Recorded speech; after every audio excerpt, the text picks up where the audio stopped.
बिस्मिल्लाहिर्रहमानिर्रहीम, अस्सलाम वालेकुम। आप देख रहे हैं news today with Tanzila Mazhar. Programme में आपको खुशामदीद कहते हैं। और ये बात तो कहे बगैर आपको मालूम हो गई होगी कि हम मना रहे हैं आज ईद। आपको सबसे पहले तो हमारी तरफ से, हमारी टीम की तरफ से बहुत बहुत ईद मुबारक। और अल्लाह ताला जो है वो आपके घर की खुशियाँ बरकतें इसी तरीके से कायम रखे। और जब हम ईद की बात करते हैं तो सेलिब्रेशन होती है, खुशी का मौका होता है, ऐसे लोगों से मुलाकात होती है आपकी फैमिली के अंदर भी, दोस्तों में भी, जिनसे आप अपनी ज़िंदगी के मामूलात की वजह से शायद मिल नहीं पा रहे होते। तो ईद आपको मौका फ़राहम करती है जनाब रूठों को मनाने का भी, जो आपसे ज़रा दूर हैं उनको याद करने का। तो आज का जो दिन है उसमें बहुत सारे लोग पाकिस्तान से बाहर हैं, परदेश में हैं, हम उनको भी मुबारक कहते हैं। फिर इसी तरीके से आप देखिए कि बहुत सारे लोग जो हैं वो सरहदों की हिफाजत भी कर रहे हैं। लॉ इन्फोर्समेंट एजेंसीज़ जो हैं वो शहरों में भी डिप्लॉयमेंट उनकी हुई हुई है। और जब हम और आप ईद मना रहे हैं वो अपनी ड्यूटी सर अंजाम दे रहे हैं, चाहे वो सिविलियन इदारे हैं, लॉ इन्फोर्समेंट के इदारे हैं। तो उन तमाम लोगों को भी हमारी तरफ से बहुत सारी ईद मुबारक। जब ईद की बात होती है हमारी कोशिश ये होती है कि रवायत से ज़रा हट के कुछ मुख्तलिफ प्रोग्राम आपके सामने लेके आएँ।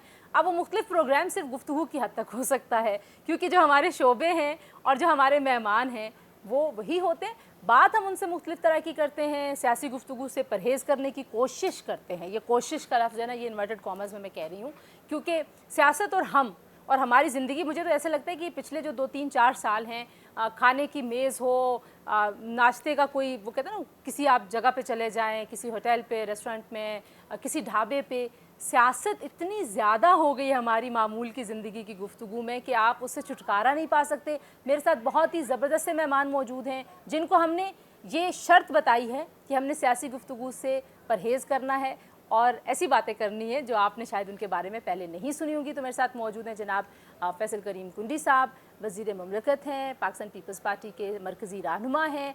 फैसल साहब बहुत शुक्रिया। आप साबिक डिप्टी स्पीकर भी हैं, आजकल पार्लियामान का भी बड़ा चर्चा है, बट आपको बहुत सारी ईद मुबारक।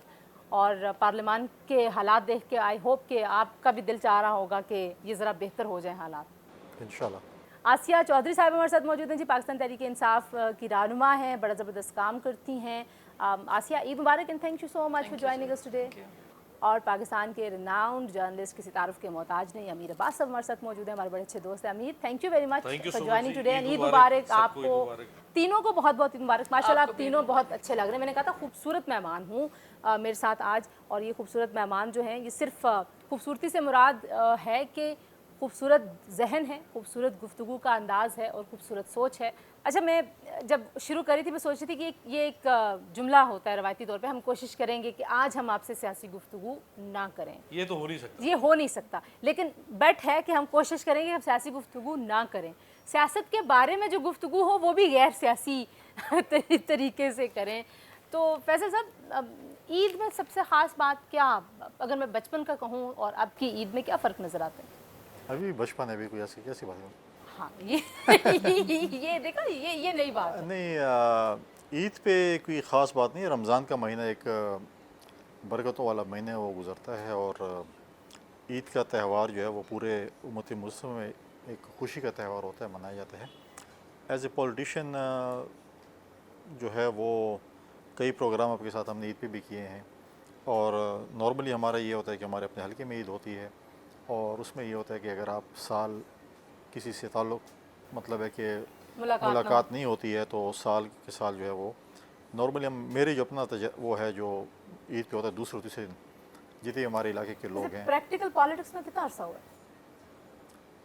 वो तो आपको पता है ना कि पहले इंटरव्यू मैंने आपको दिया। मुझे पता है, लेकिन फिर भी मैं 2002 से प्रैक्टिकल पॉलिटिक्स शुरू की थी। उससे पहले की जो ईद थी वो और अब की बहुत मुख्तलिफ है। नहीं, ये सच मुख्तलिफ नहीं है, क्योंकि हम अपने वालिद साहब को देखते थे जब वो पॉलिटिक्स कर रहे होते तो उनके साथ ही हमारे घर में एक चीज़ चल रही थी। वही रिवाज चलती है कि दूसरे और तीसरे दिन हमारे जो पूरे डिस्ट्रिक्ट बल्कि डिवीज़न के जितने भी दोस्त हैं या नहीं हैं दोस्त, हमारी तरफ ये रिवायत है कि अगर आपके ज़रूरी नहीं है कि आपके जो सपोर्टर्स हैं जो आपको वोट देते हैं वो आते हैं, बल्कि ताल्लुक़ वाले लोग भी आते हैं जो आपके शायद पार्टी के ना हो। ईद मिलने आते हैं तो सुबह से शाम तक ये हमारी रूटीन होती है कि दूसरे दिन हम कमिटेड होते हैं उन लोगों के साथ। और उसमें फैमिली के लिए कितना टाइम निकालते हैं? पहले दिन जो है वो जो भी है वो फैमिली के लिए, दूसरा तीसरा दिन जो है फिर वो हम बिजी हो जाते हैं। ये पक्की रूटीन है? ये पक्की रूटीन है जैसे। और ईद हमेशा आपकी अपने आबाई इलाके में? ज़बरदस्त। आसिया, अब आप सियासतदान हैं और माशाल्लाह से बड़ी आप एक्टिव भी हमें नज़र आती हैं। कैसा लगता है, ईद वाले दिन कोशिश करती हैं कि ज़रा सियासी चीज़ों से और एक्टिविटी से दूर दूर रहा जाए? बिल्कुल, ईद का एक ऐसा दिन होता है जो इंसान अपनी फैमिली के साथ मिल के और अपने गांव, अपने इलाके के लोगों से मिल के इंसान सेलिब्रेट करता है, क्योंकि एक साल के बाद ये त्यौहार हमें मिलता है। तो हम चाहते हैं कि उसको खुशी, जो अपनी खुशियाँ हैं वो अपने करीबी रिश्तेदारों और करीबी जो आपके लोग होते हैं उनके साथ मनाई जाएँ वहाँ पे। और इलाका कौन सा आपका? सरगोदा। सरगोदा। हाँ अच्छा, जी। तो आप हमेशा ईद सरगोदा में? जी, जी, सरगोदा हमेशा। की ईद की क्या खास बात है? हाँ, सरगोदा की हम लोग, क्योंकि आप देखेंगे गांव के लोग जो होते हैं वहाँ के एक डिफरेंट कल्चर है वहाँ के, जो सिटी और गांव में बड़ा फ़र्क होता है। गांव के लोग, देहात में हम देखें इतना इंसान खुश होता है, वहाँ पे जो गरीब लोग आते हैं, स्पेशली आपके पास ईद वाले दिन आते हैं, आप लोगों से मिलने आते हैं, तो आपको दिली खुशी होती है कि कोई ऐसे लोग भी हैं जो आपको दिल से प्यार करते हैं। आजकल तो आप देखें कि वैसे इस तरह के लोग मिलना बहुत मुश्किल है, जो आपके शहरों में ज़्यादा फॉर्मेलिटी है। बहुत मुश्किल है, बहुत मुश्किल है जो अच्छे लोग आपको दिल से प्यार करने वाले मिलें। तो गांव में यही फ़र्क होता है कि आपको जो भी लोग मिलते हैं वो आपसे दिल से प्यार मोहब्बत करते हैं। इस वजह से मैं कोशिश करती हूँ कि इंसान अपने गांव, अपनी फैमिली के साथ ही। इसको तो मेरा ख्याल है हम सभी इंडोर्स कर सकते हैं कि जो अमीर अब्बास साहब, ईद वाले दिन को छुट्टी मिल जाती है। क्यों खबरों वाला जो फ़ोन है वो बंद करते हैं? कोई ऐसा फ़ोन है जो खबरों के अलावा वाला हो? अच्छा, वैसे मेरा हमेशा फ़ोन एक ही रहा है, एक ही नंबर और एक ही फ़ोन। वाह। तो अमूमन लोग होते हैं 2-2 3-3 फ़ोन रखे होते हैं, तो मेरा तो एक ही फ़ोन है। लेकिन ये रजीम चेंज के मुतासरा फ़रीक और रजीम चेंज से मुस्तफ़ीद फ़रीक, इन्होंने ये एक साल इतना खबरों के हवाले से हेक्टिक रखा है कि उसमें ईद पे भी यकीन करें आप, ईद की नमाज पे भी जब आप गए तो वहाँ पे भी लोग बाहर गले मिलते ही साथ पूछते हैं अभी क्या हुआ है, क्या हो रहा है। हम अल्हम्दुलिल्लाह इस बात पे बड़ा फ़ख्र फ़ील करते हैं कि हमारा जॉइंट फैमिली सिस्टम है और ईद पे हमारी फैमिली के कुछ कम से कम 60 से 70 लोग होते हैं एक ही फैमिली के, और हम सब इकट्ठे होते हैं, चचा ताया वगैरह, जहाँ जहाँ मुख्तलिफ जगहों पे लोग रहते हैं, लेकिन ईद पे सब इकट्ठे होते हैं। फिर आप आगे उनकी एक्सटेंडेड फैमिलीज़ भी आ गई हैं ना। अभी जैसे रमज़ान से चंद महीने पहले 3-4 और कज़न्स की शादियाँ हुई हैं, अब उनकी फैमिलीज़ भी साथ जुड़ गई हैं। तो माशाल्लाह हमारा तो बहुत ज़बरदस्त समा होता है, मतलब फैमिली गैदरिंग, और ज़ाहिर है यही मौका मिलता होगा छुट्टियां लेके जाने का। अच्छा जी, ये तो फैसल साहब हो गई कि ईद कहाँ और कैसे गुजरती है। अब ज़रा कुछ थोड़ा सा आप लोगों का इम्तहान भी लेते हैं, कोई ऐसी चीज़ें जो आपने शायद अपने बारे में खुद भी नहीं सोची होती, जब आपसे सवाल होता है सारा तो साल हमारा इम्तिहान चलता रहता है। नहीं, कोई ये और वाला इम्तहान है, इसमें मतलब इसमें आपके वोट कम ज़्यादा नहीं होंगे, इसमें ऐसा कुछ नहीं होगा। वोट वाले इम्तिहान भी, जैसे उन्होंने कहा ना सुप्रीम कोर्ट है, इनको याद नहीं कि पिछले साल ये अदम एतमाद और सुप्रीम कोर्ट ये भी था जब अदम एतमाद की तहरीक चल रही थी। तो वो पिछला रमज़ान भी हमारा इसी तरह ऐसे ही था। अच्छा, ये बताएं कि कोई ऐसा खाना जो आपने सारी ज़िंदगी पसंद किया। बहुत सारे लोग हैं ना, उनका टेस्ट चेंज हो जाता है, एक चीज़ पसंद आती है, फिर कुछ अरसे बाद उसको वो कहते हैं कि अब ये खाने का दिल नहीं चाहता। आप जब खिलाएंगी तो हम चेक करेंगे ना क्या है।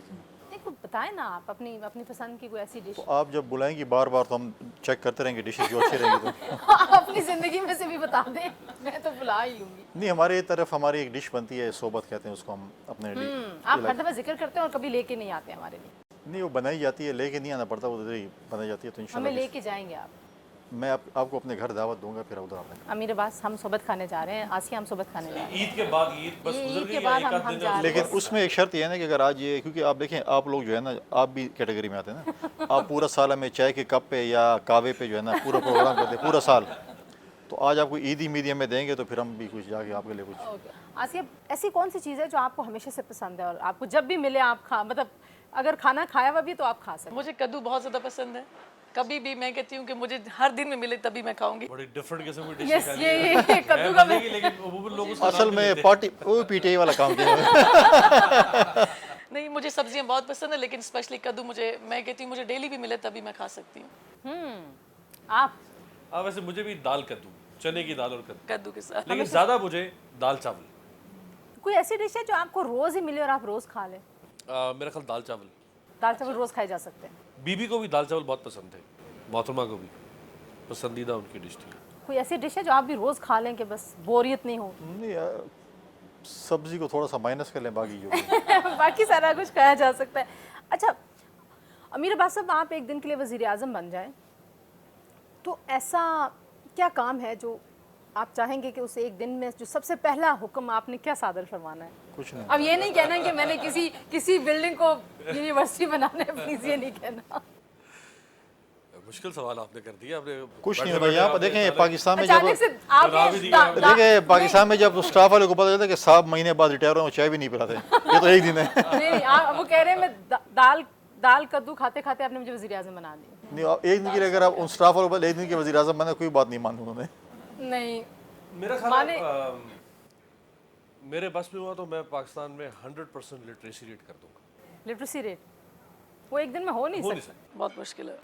लेकिन आप कुछ हुक्म ऐसा मैं कोई ऐसा हुक्म कर दूंगा कि मसलन कि जितने भी ये बेनज़ीर इनकम सपोर्ट प्रोग्राम या इस किस्म के जितने भी गवर्नमेंट सब्सिडीज़ देती है, मैं अगर एक दिन के लिए वज़ीर आज़म बना, मैं सारी सब्सिडीज़ को लिंक कर दूंगा पढ़ने एजुकेशन के साथ। ज़बरदस्त। वही ले सकेगा जो अपने बच्चों को चलिए वज़ीर आज़म साहब, हम यहाँ पे ब्रेक लेते हैं, ब्रेक से वापस आते हैं जी। कुछ और मज़ीद बातें हैं, गपशप है जो हमने अपने मेहमानों के साथ करनी है। हमारे साथ रहिए।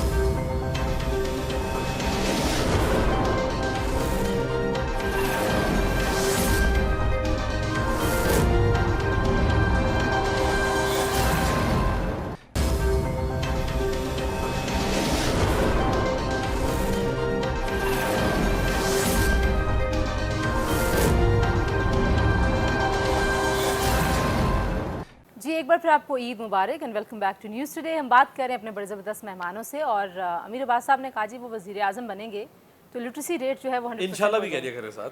वो दिल में कह रहे हैं, वो दिल में और कह रहे इनको कोई अच्छा चैनल दिलवा देना। हैं। कोई अच्छा चांस मुझे भी दिलवा दें, मुझे वज़ीर बना दीजिएगा तालीम का। इनको एक दिन के लिए इन्फॉर्मेशन मिनिस्टर बना दें। नहीं, मरियम और इज़्ज़त की जगह पे आपको आना चाहिए। चले मरियम, और ये पहला ऑर्डर करेंगे मैं फलां चैनल में एंकर बन गई। वैसे अगर मुझसे दूसरा काम आप पूछ लेती ना हाँ। तो भी बता देता हूँ। बताएं। मैं इंफॉर्मेशन मिनिस्ट्री को भी अबॉलिश करता हूँ। चलो, आपकी नौकरी गई। मेरी नौकरी होने से पहले खत्म हो गया। आप वज़ीर आज़म बन जाए एक दिन के लिए, एक दिन का वज़ीर आज़म नहीं होता, कोई ज़्यादा टाइम दे दें। चलो हो जाते ना। ये तो पाकिस्तान में क्या पता चलता है, सुप्रीम कोर्ट आपको शाम को नायल कर दे, आप सुबह वज़ीर आज़म बने। ये सवाल अगर बिलावल साहब ने सुन लिया नहीं, तो सोच के जवाब दें। नहीं, एक दिन का वज़ीर आज़म तो कबूल हो जाएगा 5 से होगा। क्या काम करेंगे ऐसा? देखिए बहुत सी चीज़ें मैं एग्री करता हूँ अमीर अब्बास से कि सबसे इंपॉर्टेंट चीज़ जो है वो लिटरेसी का जो है ना 100% लिटरेसी। नहीं, आप अपना आइडिया दें, अमीर अब्बास का आइडिया नहीं। नहीं, मैं कहता हूँ उसका अच्छा एक आइडिया था। नहीं, इंडोर्स उसको करते हुए व्हाट एल्स? देखिए सबसे मैं समझता हूँ कि काम करने वाला है ना वो है हमारी जो नौजवान नस्ल उसको जॉब्स दिलाना। जॉब्स, क्योंकि मैं आपको बताऊँ कि मुझे अगर आज दिन में 10 फ़ोन अगर आएंगे ना तो 9.5 तो नहीं कह सकता, 9 फ़ोन ये होते हैं कि जॉब्स। सही बात। अगर एक फैमिली में अगर किसी के 4 बच्चे या बच्ची हैं ना कंबाइंड, मतलब अगर 2 बच्चे हैं या 3 बच्चे हैं 1 बच्चा है, तो सब ने मास्टर डिग्री की है। और प्रॉब्लम ये है कि अब प्रॉब्लम ये हो जाता है कि अभी आपके पास कोई अनपढ़ भी कहता है जी ये बड़ी नौकरी नहीं, और क्लास 4 मुझे दें, और खुदा माफ़ी दे आजकल क्लास 4 जॉब के लिए कोई अप्लाई करता है ना तो वो बैचलर होता है, बैचलर्स होते हैं, बिल्कुल ऐसे और ही। आप उसको कैसे वो जॉब दे सकते हैं? वो बंदा कैसे जॉब कर सकता है उसको? जो जिसका हक बनता है वो भी मारा गया, और उस बेचारे ने जो बैचलर किया उसने एमए की हुई है, वो कैसे मतलब इतनी तालीम हासिल करने के बाद वो उसको ये सा इनाम दे रहे हैं इस मुल्क में कि वो जाके क्लास 4 नौकरी करे। आसिया, आप वज़ीर आज़म बन जाएं एक दिन के लिए, सबसे पहला ऑर्डर क्या करेंगी? धरना देंगे। धरना देंगी? नहीं, धरना तो बिल्कुल नहीं देंगे। अच्छा, मैं तो आप स्पून फीडिंग नहीं करेंगे? मैं समझती हूँ ये जो जमातें इकट्ठी राइट लेफ्ट होती हैं, इन सबको मैं कहूँगी कि एक जगह बैठें और मिल के काम करें। इसके अलावा कोई ऑप्शन नहीं होगा अपनी आप लोगों के जमात पास। समेत? हमारी जमात समेत। सबको मैं तो कह कह रही हूँ कि सबको साथ मिल के काम करना चाहिए, तभी मुल्क जो है लेकिन तरक्की आसिया, करेगा। एक दिन में तो ये बैठ ही नहीं सकती। नहीं, एक दिन में मैं तो करूँगी, कोशिश करूँगी कि इनको एक जगह पे बिठाएं ताकि मुल्क तरक्की करे। मुल्क का जो नुकसान हो रहा है, जो पाकिस्तान का नुकसान हो रहा है, इससे लोग बच अच्छा चले, अब हम सोचते हैं कि आप तीनों को एक दिन के लिए या किसी थोड़े वक्त के लिए अलादीन का चिराग मिल गया और उसने एक आपकी ख्वाहिश पूरी करनी है, क्या ख्वाहिश होगी आपकी जो आप पूरी करवाना चाहेंगे? अल्लाह की फजल से मेरी ऐसी कोई ख्वाहिश नहीं रहेगी। अल्लाह ताला ने मतलब है कि पॉलिटिक्स में आए हैं और मुझे आज तक मतलब मैं कौमी असम्बली का डिप्टी स्पीकर रहा हूँ, अभी मैं कैबिनेट में मिनिस्टर भी हूँ, मिनिस्टर ऑफ स्टेट हूँ। तो ये ख्वाहिशात होती हैं एक सियासतदान की कि वो एक उसमें पार्टी का तर्जमान भी इस वक्त इंफॉर्मेशन सेक्रेटरी भी हूँ, और मैं समझता हूँ कि बड़े कम अरसे में अल्लाह ताला ने मुझ पर जो है मेहरबानी की। हम शुरू में जब मुझे याद है जब हम 2008 में लंदन में थे और मोहतरमा शहीद के साथ हम इंटरव्यूज़ कर रहे थे, और हम न्यू कमर्स थे फर्स्ट टाइम, और हम देखते थे हमारे सीनियर्स होते थे जिस हम कहते हैं वही ख्वाहिश होती है यार, ये सीनियर हैं और बड़े फ्रंट लाइन में, ये चीज़ें कैसे होगा, किस तरह होता है। आज हम खुद उसी जमा काम पे हैं, बिल्कुल उसी फहरिस्त तो में। ये चीज़ें हैं कि जो अच्छा, कुछ चीज़ जो आप चाहें कि आपके पास हो। मैं चाहती हूँ कि इस चिराग से आप वो फ़ायदा उठा लें ना। कोई चीज़, कोई गाड़ी, कोई चीज़ दुनिया में बड़ी ऐसी। अच्छा, मैं ये नहीं है कि कोई मैं कहूँ कि मैं अपनी बड़ा कोई अपने आप की वो प्रेस करूँ, मुझे इस पे कोई शौक नहीं कि मेरे पास कौन सी गाड़ी हो। अच्छा, ये मैं इस पे वो किसी नहीं, चीज़ का शौक नहीं है। नहीं गाड़ियों के मतलब है कि ये नहीं है कि मेरे पास वो BMW या मर्सिडीज़ हो, टोयोटा गाड़ी भी हो, जो भी हो, मुझे इस पे नहीं है कि कौन सी गाड़ी गाड़ी हो। और चलती हो, ज़मीन से 2-4 फुट ऊंची चीज़ हो जो चलती हो। समझ लग गई है। 2-4 फुट ऊंची ज़रा बेहतर गाड़ी हो सकती है, ज़रा बहुत सस्ती वाली तो हो नहीं सकती। नहीं, बहुत सस्ती वाली क्या होगी वो, गाड़ी तो माशाल्लाह तो- अभी भी अच्छी है फैसल भाई। यस, गाड़ी तो भी अच्छी है। आसिया, आपको सरकारी चिराग, अभी भी। आपको चिराग सरकारी मिल गया, क्या करेंगी आप? एक ख्वाहिश क्या कर सकती हूँ मैं? कुछ अच्छा करने की कोशिश करूँगी। अपने लिए। अपने लिए मैं चाहूँगी कि मैं किसी तरह भी किसी तरह सरगोदा बलवान रोड में मैं कहूँगी वो कोट मोमन वाला रोड बन जाए जल्दी से। या ये देखो जी, अमीर अब्बास साहब आपको भी चिराग देते मैं हैं। वैसे देखें, मैं वैसे किसी चिराग वगैरह पे यकीन ही नहीं करता। मैं समझता हूँ चिराग वाली सोच ही गलत है ना। ये चिराग के नीचे जो अंधेरा है उसके ऊपर। चिराग होने लेकिन मेहनत से इंसान को आगे आना चाहिए। अच्छा, एक ये ख्वाहिश कौन सी पूरी- बात है कोई चिराग? लेकिन मेरे पास, मैं इस चीज़ से एग्री थोड़ा बहुत नहीं करता हूँ। आप जब एक मकाम पे पहुँच जाते हैं, वहाँ पर फिर आपकी जो है मेहनत नहीं, आपकी किस्मत लड़ती है। किस्मत भी ठीक है कुछ। चलें, मिल गया आपको चिराग। आप थोड़ी देर के लिए हमारी बात मान लेना, फिर आप कौन सी ख्वाहिश फिर चले वो जो पहला आपने सवाल किया था, फिर वज़ीर आज़म में बन जाते हैं। हाँ, देखा। एक और हम ब्रेक लेते हैं जी, और जब ब्रेक से वापस आएंगे तो कुछ और सवाल हैं हमारे पास जो हमने अपने मेहमानों से पूछने हैं। आई होप कि आप लोग इस गुफ्तगू को एंजॉय कर रहे होंगे। और हम जब इस तरह के शोज़ कर रहे होते हैं ना, तो बड़ा मुश्किल हो जाता है, बिकॉज़ हम इतनी ज़्यादा पॉलिटिक्स में इन्वॉल्व होते हैं। ऑफ एयर बात हो रही होती है, ऑफ द रिकॉर्ड बात हो रही होती है, ऑन द रिकॉर्ड बात हो रही है, सब पॉलिटिक्स होती है। कोशिश मैं कर रही हूँ कि पॉलिटिक्स से हट के बात हो, सो इनका कोई पॉलिटिकल मीनिंग नहीं इन बातों का। ब्रेक के बाद वापस आते हैं। Stay tuned.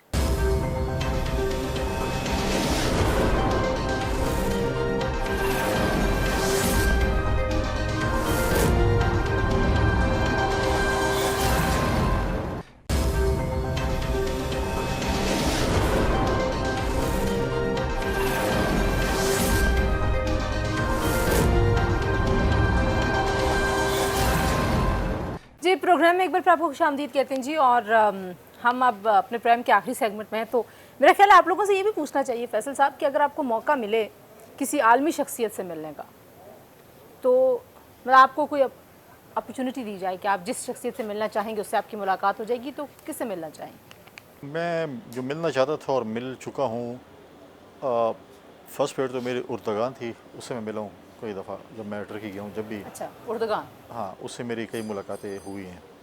दूसरी मेरी जो है वो शी जिनपिंग, चाइना के जो प्रेसिडेंट हैं, उनसे भी मुलाकात हो गई आपकी? एक दफ़ा हुई, लेकिन मैं उससे डिटेल में डिटेल तफसीली में मुलाकात चाहते हैं आप? अच्छे मतलब है कि उससे कुछ लर्निंग बंदे को मैं समझता हूँ। ऐसे और भी शख्सियात हैं, लेकिन जो आप कहें कि एक शख्सियत हो तो उसमें।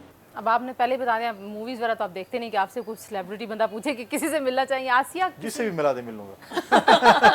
आसिया कोई ऐसी शख्सियत जिसका आपको शौक हो बहुत मिलने का? मुझे मोहम्मद बिन सलमान से मिलने का बहुत शौक है और मिल लूँगी एक दिन। हाँ, उसकी वजह क्या है? बस मुझे पसंद है वो, क्योंकि जो अभी सऊदी के लिए कर रहे हैं जो जी, वो बहुत ज़्यादा उनके लिए जो पहले जो हालात थे वो एकदम से चेंज कर दिए उन्होंने। अब देखें जो सऊदी के जो पहले लोग थे वो बिल्कुल एक बंद कमरे की तरह एक उन्होंने सऊदियों को बड़ी open अजीब up सी कर लाइफ दिया। गुजार रहे थे। जैसे ही मोहम्मद बिन सलमान आए हैं उन्होंने रूल्स एकदम से चेंज किया, तो लोग उस पर खुश हैं। मैं समझती हूँ अच्छा कर रहे हैं, क्योंकि पूरी दुनिया में ये लोगों के पास राइट होना चाहिए कि वो अपनी मर्जी से लाइफ गुजार सके, ना कि कहीं पे भी हम नहीं बर्दाश्त करते कि हमें कोई बंद कमरे में बंद कर दे। थोड़ी तारीफें तो करें हम फिर मुश्किल हो आप जाता बोलते है। ज़्यादा तारीफें जो आपने अपने लीडर की करनी होती हैं। तो मोहम्मद बिन वो भी सलमान मेरा लीडर ही है, मैं और उसको भी उनके लीडर हालात समझती हूँ। हालात आपस में ठीक नहीं है। मैं उनको भी लीडर अमीर समझती अब्बास हूँ। साहब किससे मिलना चाहेंगे? कोई ऐसी शख्सियत जिसको वाकई कोई शौक हो आपको मिलने का? एक जिंदा है और एक कुछ अर्सा पहले इंतकाल कर गए। जो इंतकाल कर गए हैं वो चूंकि अभी किया है कुछ अर्सा पहले, ली कुआन यू जो सिंगापुर का बानी, वो काश मुझे मिलता तो मैं उससे ज़रूर, बल्कि उसके हाथ चूमता। और जो जिंदा है वो होज़े मुखीका है, वो ये लेटिन अमेरिका एक मुल्क है, उसके सदर रहे। उनसे काश में एक दफ़ा क्यों मिल सकूं। क्यों मिलना चाहते हैं? बहुत ज़बरदस्त आदमी है। कोई कोई ऐसा ऐसे लोग पैदा नहीं होते। और कोई ऐसा इंटरव्यू जो आप करना चाहते हैं? इन्हीं दो का इंटरव्यू भी करना है आपको? पीटीआई से छोड़ के किसी पार्टी में जाना हो तो कोई ऐसी सोच हो सकती है कि, या बाहर के किसी मुल्क में जाना? चलें आसान कर देते हैं आप। हाँ, तो फिर मैं वापस मेरा ख्याल सऊदी चली जाऊंगी, ज़्यादा अच्छा है। सऊदीया? ये सऊदी जाऊंगी। आज आपको कोई कहे कि सियासत छोड़ के जो है वो एंकरिंग शुरू कर दें, मीडिया में आ जाएं, सेलिब्रिटी बन जाएं, तो क्या कहेंगे आप? नहीं, मेरे ऐसी कोई ख्वाहिश है नहीं। You are happy with the politics? सबसे मुश्किल क्या है पॉलिटिक्स में? हर फील्ड में मुश्किल और आसान चीज़ें होती हैं, और जैसे आप कहना कि हम कहें ये डॉक्टर हैं, उनके पास रोज़ाना 100 मरीज़ आते हैं, वो चेक करते हैं और वो यूज़ टू हो जाता है। आप एंकर हैं, आपके पास मुख्तलिफ रोज़ाना एक पैनल आता है और आप भी यूज़ टू हो गए हैं उनको मॉडरेट करने में। तो मैं समझता हूँ पॉलिटिशियंस भी जो हैं वो पब्लिक डीलिंग में जो है वो माहिर हो चुके हैं। सबसे मुश्किल टास्क ये होता है कि आजकल बड़ा कंपटीशन कहें सियासत में या डिमांडिंग चीज़ कहें कि वो है हर आपका वोटर, हर आपका जो जानने वाला है, चाहे आपके हल्के में है या नहीं है, चाहे पूरे पाकिस्तान। हमारा तो जैसे मैं पार्टी के इंफॉर्मेशन सेक्टर हूँ या और भी हमारे पार्टी के जो मुख्तलिफ पॉलिटिकल पार्टी के दोस्त हैं, पूरे पाकिस्तान में कोई ताल्लुक होगा, GB में, कश्मीर में। हर शख्स की ये ख्वाहिश होती है कि मैं अगर फ़ोन करूँ, आपको कोई PS ना हो, कुछ भी ना हो, और मैं डायरेक्ट आपके साथ रब्ते में हूँ। हर बंदा कहता है कि मैंने अगर व्हाट्सएप कर दिया तो उसका जवाब मुझे फिल फॉर मिलना चाहिए। और ये मजबूरी होती है कि आपके मेरा भी अमीर अब्बास की तरह जब से मैंने मोबाइल लिया मैंने नंबर नहीं चेंज किया, कितने साल हो गए। और उठाते सबके फ़ोन्स? जब मैं हूँ अभी, अगर फ़ोन बज रहा तो मैं नहीं उठा सकता। कोशिश होती है कि मैं फ़ोन उठाऊँ। व्हाट्सएप पे अगर आज नहीं, 2 दिन बाद नहीं, हफ्ते बाद नहीं, कहीं ट्रैवल कर रहा हूँ, मौका मिल गया सारे चेक करने का, तो मैं फिर भी कॉल बैक करते हैं? रिप्लाई करता हूँ। कॉल बैक तो कोशिश होती है कि उसी दिन हो जाए, अगले दिन हो जाए, लेकिन वो मैसेज रिप्लाई मुश्किल लगता है मैनेज करना, आसान लगता है? मुश्किल बहुत है, क्योंकि जिसके पास भी मोबाइल आजकल है उसके पास व्हाट्सएप है, और वो व्हाट्सएप पे आपको सुबह तो कम से कम 50-60 मैसेज तो गुड मॉर्निंग के आते हैं। गुड मॉर्निंग के। और हमारे अभी जो मनुष्य है उसमें 25-30 मैसेज रोज़ाना ट्रांसफ़र पोस्टिंग के आते हैं। हाँ। और अब तो ज़्यादा से ज़्यादा लोगों के कार्ड आ रहे थे कि मेरा ये शादी कार्ड है, मुझे पैसे क्यों नहीं मिल रहे, मुझे रजिस्टर करा लो। फिर पार्टी के लोग मैसेज करते हैं, ये बेनज़ीर सपोर्ट प्रोग्राम है तो हमारी पार्टी का है, मुझे इतने कार्ड चाहिए। अच्छा। अब उनको समझाना पड़ता है कि ये है, ऐसे तो नहीं होता, ऐसे नहीं होता, ऐसे है। तो ये चीज़ें हैं, लेकिन ठीक है, मैनेज करते रहते हैं इसमें। अब मेरे पास सबसे मुश्किल क्या काम लगता है अपने प्रोफेशन में?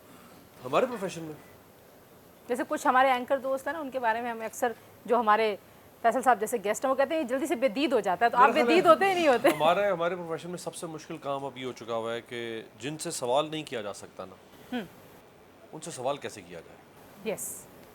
कोई ऐसा शख्स जिससे आपका सवाल आप करने का दिल चाहता है आपको? जिनसे सवाल नहीं किया जा सकता। तरीक़ाकार को ढूंढे उनसे सवाल करने का। उनसे सवाल, जिनसे इस मुल्क में सवाल नहीं हो सकता, उनसे सवाल करना चाहते हैं? उनसे सवाल करना। आसिया, आपको क्या मुश्किल लगता है? मैं मुश्किल तो मुझे खैर कुछ भी नहीं पार्टीज के अंदर बहुत सारी लेग पुलिंग है, बहुत सारा कंपटीशन है, वो मुश्किल लगता है, तंग होती है? या तंग नहीं होती, मैं थोड़ा वहाँ से फिर साइड भी हो जाती हूँ। बेहतर मुझे ये लगता है कि मैं थोड़ा साइड यहाँ से चली जाऊँ, बेहतर है। जब मुझे मुश्किलात या तंग कर रहे होते हैं लोग, तो फिर मैं कहती हूँ इनसे बेहतर है कि थोड़ा मैं फासला इख्तियार करूँ, ज़्यादा मुझे अच्छा लगता है, ना कि उनसे बहस और लड़ाई के साथ वो करूँ। ये चीज़ें मुझे पसंद नहीं है। कोई यादगार वाक़या, पहले अमीर आप बताएं, जो आपके अपने प्रोफेशन से रिलेटेड हो और आपको उसने बदल दिया हो, किसी से बात करते हुए, कोई चीज़ कवर करते हुए? बादशाह खान यूनिवर्सिटी में जब सुइसाइड बॉम्बिंग हुई और टेररिस्ट अटैक हुआ, वैसे तो हमने काफ़ी कवर किए हैं, उसने मुझे बहुत हिला दिया था। मैं वहाँ पहुँचा था, शुरू में पहुँचने वाले जर्नलिस्ट में से मैं था, और मैंने जब जाए नमाज के ऊपर स्टूडेंट्स को, यानी जो नमाज़ पढ़ रहे थे उनको जाए नमाज के ऊपर ही मार दिया गया था, तो मैं समझता हूँ कि ये मुश्किल था, बहुत मुश्किल था। आसिया, आपको कुछ चीज़ पॉलिटिक्स में कोई ऐसा एक्सपीरियंस जिसके बाद आप बदल गई हैं?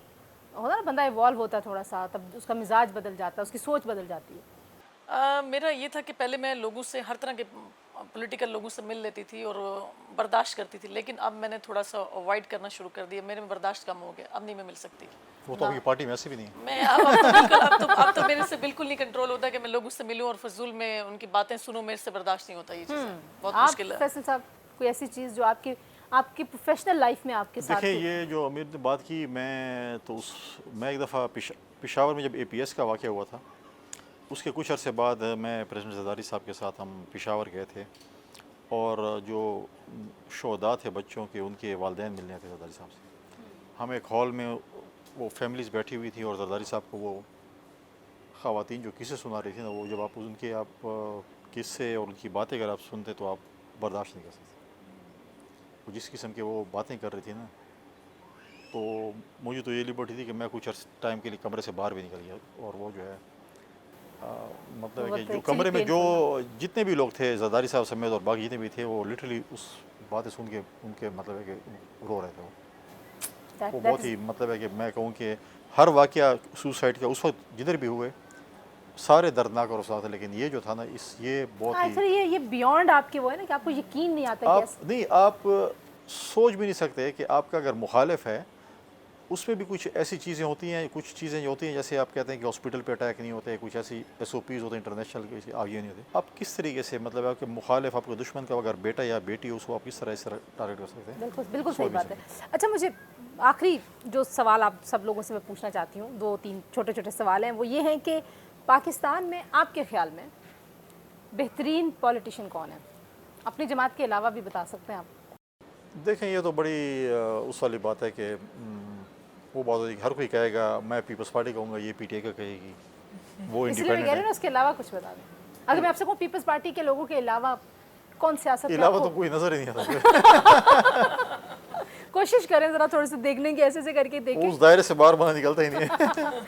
आसिया, कौन इमरान खान के अलावा कौन सियासतदान आपके ख्याल में बहुत अच्छा सियासतदान है? कौन हो सकता है? आपने इसको फंसा दिया, पार्टी शोकाज नोटिस। बहुत मुश्किल है।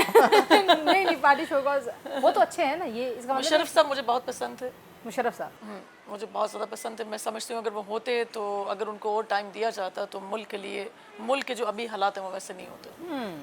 अमीर अब्बास साहब, सियासतदान अब आपसे तो पूछा जा सकता है ना। नहीं, मैं भी सियासतदान कंटेम्प्रेरी का नाम नहीं लूँगा, मैं भी मुशर्रफ साहब का नाम लूँगा। उसकी वजह यह है कि ये एक बड़ी यानी नापसंदीदा बात है कि आप एक डिक्टेटर की तारीफ़ करें। ये नापसंदीदा बात है। मेरा ख्याल है ये लीस्ट ऑप्शन भी नहीं होना चाहिए। लेकिन मैं उनकी तारीफ़ इस वजह से कर दूंगा कि जैसे तैसे उनके पास पावर आ गई थी, भले हथिया के उन्होंने हासिल की, वो इस मुल्क के बहुत सारे मसले हल कर सकते थे with the single stroke of pen, और उन्होंने नहीं किया और वो पावर के लिए कॉम्प्रोमाइज़ करते रहे। यानी डंक टपाओ के कल का मेरा इक़्तिदार कैसे बचेगा, कल का कैसे बचेगा, वो वही करते रहे जो आज तक सब कर रहे जो हैं। कर रहे हैं। लेकिन वो ये भूल गए, इक़्तिदार में रहते हुए वो भूल गए कि कॉम्प्रोमाइज़ करने वाला लीडर कभी भी सर्वाइव नहीं करता है। और पाकिस्तान में 5 ताकतवर ओहदे उनके पास थे जो खुदा के बाद ज़मीन पर किसी के पास आज तक नहीं आए। उन 5 ताकतवर ओहदों वाला मेरा घर और उनका घर यहाँ इस्लामाबाद में तकरीबन आमने सामने है। मैं जब वहाँ से गुज़रता हूँ, इतना बड़ा फार्म हाउस, उसमें एक रात भी उस शख्स को शायद नसीब ना हुई हो। और वो दुबई के एक 2 कमरे के फ्लैट में बिस्तर मर्ग पे कसम पुसी, वो जो बहादुर शाह जफ़र भी मेरा ख्याल है शायद जेल में रंगून में इज़्ज़त से मरा होगा जैसे परवेज़ मुशर्रफ। बड़ा ज़बरदस्त वो कर सकते थे इस मुल्क के लिए। उन्होंने कुछ अच्छी चीज़ें की भी हैं, लेकिन उन्होंने इक़्तिदार के लिए बहुत समझौते किए। ओके जी, आखिरी सवाल, कौन सी ऐसी जगह जहाँ आप हर वक्त जाने के लिए तैयार रहते हैं? मुल्क से बाहर, मुल्क से बाहर हो, मुल्क के अंदर हो, लंदन। घर के अलावा? London. London, you like London. Asiya? Medina जाऊंगी वापस, मैं दिल करता है मदीना जाने का। Paris. Paris, very nice. Eid के लिए हमने कोशिश की कि आप लोगों के साथ कुछ ऐसी इन्फॉर्मेशन यहाँ से आए जो आपने पहले आपने इनके कहा था कि पसंद आखिर में ईदी भी मिलेगी। वो ईदी नहीं मिलेगी, ईद का मैसेज दीजिए पता हमारे। चले हम सीधी ले रहे हैं, फिर आप से हम लेंगे, फिर हम तंजीला को देंगे। नहीं, इन्होंने हमें देनी, हम सारा साल मुफ्त में इनके वो प्रोग्राम कर रहे हैं। फैसल भी आप हम दोनों को तो सामने दे दें कैमरे के, कम से कम कोई बाद में लिफाफे वाली बात तो नहीं हाँ, मिलेगी। कोई लिफाफा ना कहे हमें। आप अपना आप दोनों ऐसे करें, अपने जो आपके ऊपर दाग लगे उसको धो लें, आप मुझे दे दे दोनों। हाँ, एक अदद लिफाफा जो है ना वो पैक करके फैसल साहब को दीजिए। फैसल साहब, देखने वालों को क्या कहेंगे आप? इनकी पार्टी वैसे ना लिफाफे देने में भी बहुत बाटी है। पार्टी है? इनकी पार्टी जो है, अच्छा, हाँ, तो कौन सी पार्टी देती है लिफाफे? बड़ी पार्टी। इनके ऊपर तो लिफाफों का PTI तो नहीं देती नहीं, इनके ऊपर तो लिफाफों का इल्जाम नहीं, इनके ऊपर बोरियों का इल्जाम है। वो बोरियां कहाँ किधर हैं? हैं? वो कौन सी बोरी हम भी देख भर रहे भर के हैं। देते हैं, ज्यादा संदूक वाला और देते हैं। बोरियां जो सिंध हाउस में नहीं बीच है। में टोकरियां भी आ गई थी ना। हाँ, क्या कहेंगे देखने वालों को ईद पे? आपसे कुछ तवक्कुआत भी है, जाहिर है आप कैबिनेट का हिस्सा हैं। देखें, पाकिस्तान एक बहुत मुश्किल दौर से गुजर रहा है, जिस पे जो है मैं समझता हूँ कि हुकूमत की तो डेफिनेटली ज़िम्मेदारी है होती है, लेकिन मैं समझता हूँ कि इस वक्त ये मौका है पूरी सियासी क़यादत का कि वो आपस में बैठें, और अगर वो आपस में नहीं बैठेंगे तो इस पूरी सिस्टम का जो डेडलॉक हुआ है, उस पूरी सिस्टम के जो नुकसान उठाने वाले लोग होंगे ना सबसे ज़्यादा, वो सियासतदान होंगे। आप क्या कहती हैं? मैं भी बिल्कुल यही कहना चाहती हूँ कि हमारे सियासतदानों को इकट्ठे मिल के बैठना चाहिए ताकि क्या मुल्क के करें? लिए किसी कुछ कमरे में बंद करके ताला लगा दे? कुछ बेहतरी करे, कुछ मुल्क के लिए अच्छा करे, ना कि एक कोई इधर लड़ाई कर रहा है कोई उधर कर रहा है। उससे बेहतर बस निकले वहाँ से। हाँ जी, और अपने कौन मुल्क के कौन लिए करा सोचे। सकता राजीनामा? आपसे तो मुझे ये पूछना चाहिए, साथ मैसेज भी इनकी देंगे। क्या मैंने कहा ये जो राजीनामा है सबका इकट्ठे बैठने का, ये कौन कराएगा? एक अच्छी कोशिश हुई थी, हमारे कुछ जर्नलिस्ट सीनियर्स दोस्त हैं, उन्होंने कोशिश की, लेकिन बात बनी नहीं। वो बड़ा अच्छा प्लेटफॉर्म था। नहीं, बिल्कुल मैं समझता हूँ कि कोई भी राजीनामा नहीं करा सकते, हमें खुद बैठना पड़ेगा। जैसे इन्होंने कहा, अगर आप जर्नलिस्ट या एंकर्स या कोई और हमें बैठाए, हम खुद क्यों ना बैठे। वैसे नहीं बैठ हमने भी इसमें देखें, हमारी एक बड़ी पुरानी जमात है, हमने बहुत उतार चढ़ाव भी देखे हैं, बहुत सी चीज़ें देखी। हमने पार्टी की कमेटी बनाई हुई है, 3 रुकनी, गिलानी साहब उसको ऐड कर रहे हैं, कायरा साहब हैं और नवीद कमर साहब हैं, जो अपनी इत्तेहादी जमात के साथ अभी बातचीत कर रहे हैं। उसके बाद फिर उनको एतमाद मिलेगी, फिर हम अपोजिशन के पास भी जाएंगे कि आए मिलकर बैठते हैं। ये चीज़ें आप चाहे जंग भी कर लें, आप जो कुछ भी कर लें, आपने आखिर टेबल पे बैठना पड़ता है, आपको टेबल पे बैठना पड़ता है और ये बात करनी पड़ती है। सही, ईद की छुट्टियों के बाद आप सॉरी, ये जो फैसल भाई ने बात की ना, ये मैं बहुत इसी बात जबरदस्त की बात कि है। ईद की छुट्टियों के बाद इसका कोई, मैं ये पूछने लगी थी कि आपको लगता है कि ईद मुबारक वाला माहौल कंटिन्यू करेगा या नहीं? देखें, सबसे जो ज़बरदस्त मिसाल हमें मिलती है, ज़बरदस्त मिसाल, वो ईरान और सऊदी अरब की है, यस, रिसेंट। जो फैसल भी कह, यानी किस तरह दोनों एक दूसरे के खूनी दुश्मन बने हुए थे। आप सोच सकते हैं कि हफ्तों में काम निपटा है, हफ्तों में, और महीने भी नहीं लगे। और हमें देखें कि हम आज फंसे हुए हैं अपने इंस्टीट्यूशन के टकराव में। दुनिया शिफ्ट हो रही है, रीजन शिफ्ट हो रहा है, नई नीचे गए। सफबंदियाँ हो रही हैं, सब कुछ हो रहा है, और हम यहाँ पर ये लगे हुए हैं कि जी कौन आज जीते? सुप्रीम कोर्ट है, आज कौमी असम्बली है, आज सूबाई बस असम्बली इससे है, निकल आज नहीं ये पा है, रहे ना। And, और and, हमें and we are बंधे- missing and we are Yes. missing out a lot of stuff and space actually. But thank you very much. आप तीनों का बहुत शुक्रिया। ईदी अगर आप देना चाहें तो प्रोग्राम के बाद आप से, हम छोटे हैं तो आप हमें ईदी दे सकते हैं। हम सब आपसे छोटे हो गए हैं अचानक से, अमीर अब्बास आसिया में और आप वजीर भी हैं माशाल्लाह से, तो आपका रुतबा आप लोगों ज़्यादा को बड़ा मैं है एक बेनज़ीर के सपोर्ट प्रोग्राम का कार्ड दे दूँ। आप दोनों को तो मिल सकता है, वो मर्द है, उसको नहीं मिल सकता। नहीं, ऐसे कार्ड नहीं मिलते, ये वैसे ही कह रहे हैं, मजाक करें, हमें टॉन्ट मार रहे हैं। बट थैंक यू फैसल करीम कुंडी साहब, आसिफ चौधरी साहिबा, अमीर अब्बास, वंस अगेन आप लोगों को बहुत सारी ईद मुबारक, और हमारे तमाम देखने वालों को ईद मुबारक जी। मैं जाते जाते, ये बहुत सारी बातें हैं, लड़ाई झगड़ों से, चाहे वो कौमी सतह पर हों, समाजी सतह पर हों और इनफरादी सतह पर हों, आपकी एनर्जी वेस्ट होती है, आपका वक्त वेस्ट होता है, और आप उसी वक्त से बेहतर कुछ अचीव कर सकते हैं, कोई मस्बत तब्दीली अपनी और दूसरों की ज़िंदगियों में ला सकते हैं। आप प्रोग्राम देखने का बहुत शुक्रिया। इंशाल्लाह दोबारा मुलाकात होती है, अगर ज़िंदगी रही तो। अपना ख्याल रखिए, अल्लाह हाफ़िज़।